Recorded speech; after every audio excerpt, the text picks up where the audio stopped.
ఇప్పుడు ఇంట్లో చాలామంది శివలింగాలను పెట్టుకుంటున్నారు. శివలింగం ఇంట్లో పెట్టుకోవచ్చా? శివలింగం ఉన్నప్పుడు పూజ చేయకపోతే మన అరిష్టమా? శివలింగములు అంటేనే అక్కడ భగవద్ రూపంగా మనం భావన చెందుతున్నాం. అవును. శివలింగము అంటే శివలింగములు పెట్టుకునే వారు కొన్ని ఉపయోగాలు ఉన్నాయి. ఉమ్, ఈశ్వరుడు ఆరాధన అంటేనే అక్కడ ఉపయోగం అనే అన్నాం. ఉమ్, కాకపోతే ఏంటంటే కొంతమంది గాజు రూపంలో పెట్టుకుంటున్నారు, అక్కడ రాయి రూపంలో పెట్టుకుంటున్నారు. రాయి అంటే నా దృష్టి ఆయన రాయి అని కాదు. అక్కడ ఎలా ఉన్నా మన హిందూ ధర్మంలో కానీ మన సాంప్రదాయాల్లో ఎవరైనా సరే అక్కడ రాయి అన్న ఉన్నానుకోండి, ఒకడికి రాయి కనబడుతుంది, ఒకడికి పరమాత్ముడు కనబడతాడు. ఉమ్, అలా రకరకాలుగా రకరకాల విధాలుగా చేసేవారు ఉంటారు. అయితే ఏదైనా సరే 3 అంగుళాలు మించి ఉండకూడదు. ఉమ్, 3 అంగుళాలు మించి ఉంటే మరి రోజు దానికి అర్చన చేయాల్సి వస్తుంది. అందుకనే కొంతమంది బాగా ఆరాధన చేసేవంటి వాళ్ళ ఇళ్లల్లో పంచాయతనము అంటారు. పంచాయతనము అంటే 5 దేవతలు కలిపినటువంటి చోటు. ఏమిటా 5 దేవతలు? పరమాత్ముడైనటువంటి ఈశ్వరుడు, అలాగే విష్ణుమూర్తి వారు, అంబిక, గణపతి, ఆదిత్యుడు, ఇవి 5గురిని కలిపి పంచాయతనము అంటారు. దీంట్లో మళ్ళీ శివ పంచాయతనము, ఇందులో ఆయన చెప్పింది శివ పంచాయతనము అని, అలాగే విష్ణు పంచాయతనం అని, గణపతి పంచాయతనం అని, ఆదిత్య పంచాయతనం అని, అంబికా పంచాయతనం అని, ఇలా శక్తిని ఆరాధించే వాళ్ళు ఉన్నారు, గణపతిని ఆరాధించే వాళ్ళు ఉన్నారు, విష్ణుని ఆరాధించే వాళ్ళు ఉన్నారు, సూర్య భగవాన్ని ఆరాధించే వాళ్ళు ఉన్నారు. రకరకాల పంచాయతనము.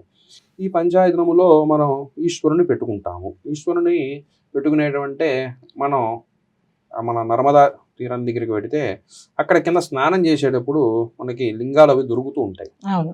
వాటిని నర్మదా బాణాలములు అంటారు. గండకీ దగ్గరికి వెళ్ళామనుకోండి, నేపాల్ దగ్గరికి, గండకీ నదిలో నుంచి శివలింగాలు, అదేవిధంగా శాలిగ్రామాలు అవి కూడా వస్తుంటాయి. శాలిగ్రామం అంటే విష్ణుమూర్తి రూపం, నల్లటిగా ఉంటుంది అది.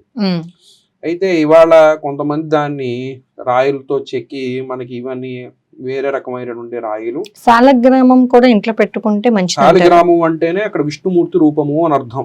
ఓకే. శాలిగ్రామం అంటే విష్ణుమూర్తి వారు. మనకి ఉదాహరణ ప్రత్యక్షంగా మన శాలిగ్రామం చూడాలంటే వేదాద్రి దగ్గరికి వెళ్ళండి. వేదాద్రిలో కింద నదీ పరివాహక ప్రాంతం, కృష్ణా నది పరివాహక ప్రాంతం పెడితే అక్కడ ఒక మంచి రాయి కనబడుతుంది. జనాలకి అర్థమవుతుంది నేను రాయి అంటున్నా. రాయి అంటే రాయం కాదు, ఆయన విష్ణుమూర్తి. అక్కడ శాలిగ్రామ రూపం ఉండదు, ఆయనకు నామం కూడా పెట్టి ఉంటుంది. అది విశేషమైనటువంటి స్వామివారు. ఇందాక మనం ఎలాగైతే మనం శుచిగా అంటే దేవతారాధన చేయడానికి మనం స్నానం చేయాలి, అలాగే మనల్ని మనం తయారవుతాము, తర్వాత మనం ఎదురు భోజనం చేస్తాం. అదేవిధంగా ఆయన ఇంకా నదిలోనే ఉన్నారు కదా స్వామివారు, స్నానం అవ్వాలి కదా, అలాగా ఆయన కూడా ఇంకా అక్కడే ఉన్నారు. అలాగే శివలింగానికి కానీ ఈ గిందాక చెప్పుకున్నటువంటి శాలిగ్రామాలు కానీ మనం దేవతారాధనలో పెట్టుకోవాలనుకోండి, అది మంచిదో కాదో ముందు చూసుకోవాల్సిన సమయము. మంచిదో కాదో ఇందాక చెప్పినట్టు కొంతమంది రాయి అని చెప్పి చక్కగా నున్నగా చెక్కి ఇస్తారు, కొంతమంది శాలిగ్రామం అని చెప్పినట్టు ఇస్తారు, కొంతమంది శివలింగం అని ఆ లింగ రూపంలో ఏదైతే ఉందో అది ఇస్తున్నారు. ఇలాగా మనం ఏది పెట్టుకుంటాము ఎలా తెలుస్తుంది?